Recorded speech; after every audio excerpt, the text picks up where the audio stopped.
Hello everybody, I hope you're well. I'm going to start today's video with some rather personal news.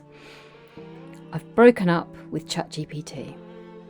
Now, me and ChatGPT have been involved for a few years, but over the last few months there have been problems. It hasn't been very reliable. I've had a few privacy concerns. And then when I heard that OpenAI might be involved in military operations in America, I thought, no, this has got to end. So here we are. So basically, it's goodbye ChatGPT, but it's hello Claude. In this video, I'm going to show you how to use a free AI tool called Claude to practice your English speaking skills on your own, anytime, all from your phone. I'm going to show you what to say to set it up, how to actually have a conversation with it, and how to get some useful feedback on your language afterwards. I've also made a PDF with 20 speaking prompts that you can download if you're a paid subscriber on my Substack, or you can buy for a small amount of money on my website. All the links are in the description. If you've ever felt like you don't have enough opportunities to practice speaking English, or you know more than you can actually produce when you open your mouth, then this video is for you. Here's the thing about speaking English. It's the skill that most learners find hardest to practice independently. Because unlike reading or listening, you can't easily do it on your own. Although having said that, I did make a video about how to practice English alone, so you might want to check that out. A lot of language learning happens in private. You watch videos, you read, you listen. All of that is really valuable, but none of that asks you to produce language on the spot. None of that asks you to find the word, form the sentence, or keep going when you lose the thread or make a mistake. Speaking is a bit of a performance skill, a bit like playing an instrument, and the only way to get better at it is to do it regularly. The problem is, who do you practice with? A teacher is great, I would say that, wouldn't I? But not many people can afford to have an English conversation class every day. A language exchange partner is fantastic in theory, but it's often hard to sustain over time. So this is where AI comes in really handy. And one of the benefits of using AI to practice speaking English is it removes the performance anxiety altogether. It's not as high a pressure situation as having a conversation with a real life person. It doesn't matter if you mess up. You could start a sentence and then abandon it halfway through. You can ask for help. You can keep on trying. And psychologically, it feels quite safe, because you're not being observed by somebody else. And of course, another benefit is that it's free. I have been using Claude now for a few months, and in that time I haven't paid a penny to Anthropic. I've been using a free subscription, so it's got to be worth a try. By the way, I'm Jo. I'm a British English teacher based just outside London in the UK. This Learn English with Jo channel is for upper intermediate to advanced learners of English. People who want to feel more confident, more natural, and a bit more like themselves when they speak English. If you're new here, it's lovely to have you. And if you've been around for a while, then it's good to see you again. Now, before we get back to AI, I must just stress that I do offer one-to-one conversation sessions myself. And I have to say, no AI has yet managed to replicate my particular brand of warmth, searing wit, and the very real connection that comes from speaking to another human being, another equally imperfect human being. So if you want the real thing, then book a conversation session with me.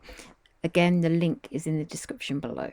But today we're talking about what you can do on your own, for free, anytime you want. So let's get into it. Let me give you a bit of a sense of what Claude actually is. Claude is an AI tool developed by a company called Anthropic. It can hold a conversation, it can answer questions, it can explain things, give feedback, and pretty much respond to whatever you give it. You could use it on a browser, on your laptop, or as an app on your phone, which is what I'm going to show you today. Now, obviously, it's not human and it isn't a replacement for real human interaction. It won't do things like interrupt you mid-sentence. It won't give you the social challenge of trying to read somebody's face. It won't help you to manage an awkward silence. But as a low-pressure, convenient way to practice speaking English regularly, I think it's really genuinely useful. Most people aren't doing enough speaking practice, and adding Claude into your week, even just a few times, is almost certainly going to help a little bit. Right, let me show you how. Okay, so this is the Claude app. I'll put it up on the screen.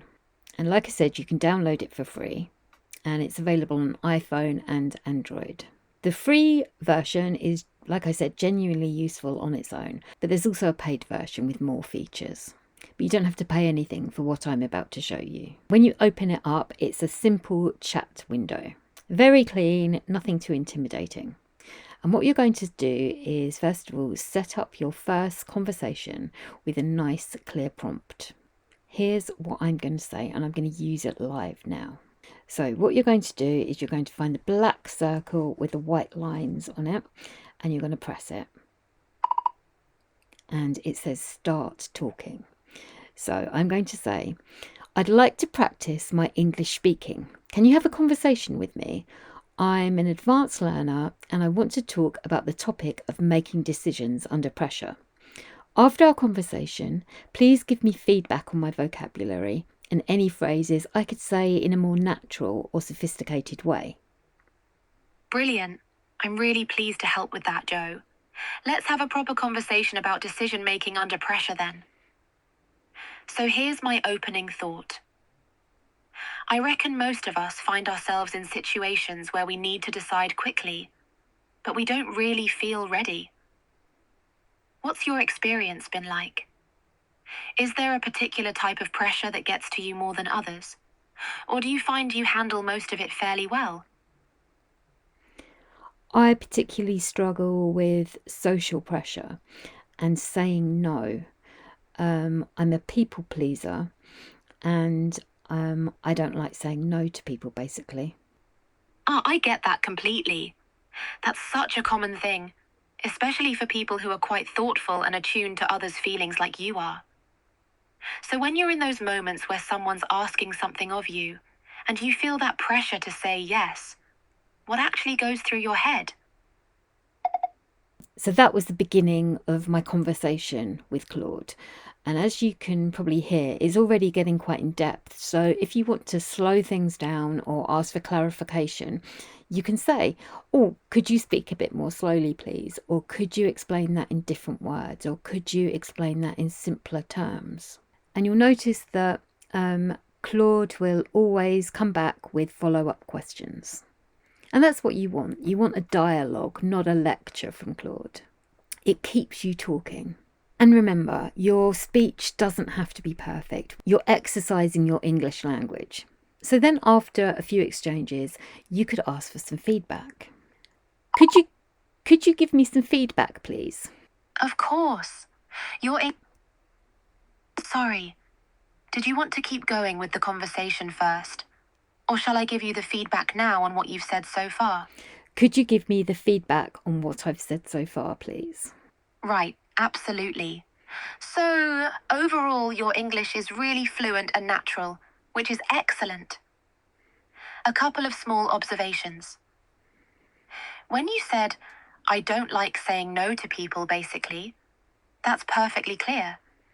But you could add a bit more sophistication by saying something like, I struggle to set boundaries, or I find it difficult to assert myself. Those phrases capture that people-pleaser dynamic in a more nuanced way. You also said the people-pleaser at one point, which works conversationally. But in more formal contexts, you might say, I have a tendency to be a people-pleaser, or I have people-pleaser tendencies. to make it sound a touch more polished. The repetition of is natural filler speech, which we all do. But if you're working towards sounding even more assured in high-pressure situations, practicing pausing instead might help you come across as more confident. Okay, so I'm a native speaker of English, and yet Claude still has plenty of feedback for me, things that I can learn to help me become a more persuasive speaker. So whatever your level, Claude can help you. Now, don't forget that AI isn't infallible. AI can make mistakes too, but it gives you something concrete to work with. Speak, get feedback, then try again. And that's how you'll slowly improve. Now, as I said earlier, you can download my 20 prompts for speaking English with Claude on my website or through my Substack. They will give you some kind of pre-prepared prompts that you can speak out loud to Claude if you don't know where to get started. Now, let me give you 5 tips for getting the most out of this. First of all, give Claude a clear role. The more specific your prompt, the better the conversation. Don't just say, let's talk. You could tell Claude what level of English you are, what topic you want to explore, what kind of feedback you'd like, gentle or harsh. You're setting the scene, and then Claude will work with whatever you give to it. Tip 2 is use your voice, not the keyboard. I know it might feel a little bit odd at first, talking to your phone, but that's the point. The physical act of speaking, forming the sounds, finding the rhythm, keeping your sentences going. That's what you're here to practice. And then you can look at the feedback afterwards. Tip 3 is don't aim for perfection. This is something that I say to everybody that I work with. Hesitation is absolutely fine. You're a human. Rephrasing is fine. Asking questions is fine. That's how we learn. When you ask Claude, how do I say this? Or how could I explain this better? Then you learn. And don't stop every time you think you've made a mistake. Keep going. Then again, look at the feedback afterwards. And if the feedback is a little bit too harsh, ask Claude to be a little bit more gentle with you. Say that you're nervous, that you haven't done this before, and you'd like constructive criticism or positive feedback. Tip 4 is to make this a regular habit. 10 minutes or even 5 minutes a day is far more valuable than an hour once a week or once every 2 weeks. Consistency is everything when developing your English speaking skills. If you can build a small daily practice, even just a few exchanges with Claude over coffee in the morning, then slowly you'll notice a difference. Tip 5 is talk about things you actually care about. The conversations that tend to go deepest are the ones where you actually have something to say. Think about your work, your opinions, your experiences, your values. Maybe talk about a decision that you've been wrestling with, a book that you've read, something in the news that has interested you. Real topics produce real language, and they'll produce language that is relevant to you and your life. Now, I want to go on to say something about confidence because I think it matters a lot. A lot of learners at upper intermediate to advanced level have a bit of a gap between what they can understand and what they can produce. Maybe you can read a really complex article in English, or you can follow a fast-paced conversation. But when you open your mouth to get involved, there's a disconnect. It doesn't quite match. And that gap can feel really discouraging. And it's a sign that you need more speaking practice. And the beautiful thing about a tool like Claude is that you can practice, like I said, when you want, without any sort of judgment. It gives you somewhere low stakes, low risk and safe to close that gap a little bit. A place to be completely imperfect without any sort of consequence. And a place to start hearing yourself think in English. Because you already have so much English inside your head. You've got the vocabulary, you've got the grammar, the comprehension. And speaking practice forces you to put everything into practice on the spot in the moment. And to get better at doing that is just a case of practicing more. So if you want to practice doing this, here's where to start. Go to my website or to my Substack and download the 20 speaking prompts. Or sit down and craft some prompts for yourself, ones that are relevant to you. And then just have a go and see how you get on. And it would be brilliant if you could get back to me and tell me how you get on. And tell me about any difficulties you encounter or any wins. And remember, if you want something a bit more than solo practice, if you want a real human in your corner while you're practicing speaking English, then that's what my one-to-one sessions are for. I hope this video was useful. If it was, give it a thumbs up and consider subscribing to my channel. It really, really helps me, and it's completely free. And let me know in the comments if you'd like more videos about using AI to help you practice speaking English. Looking forward to seeing you next time. Take care. Bye.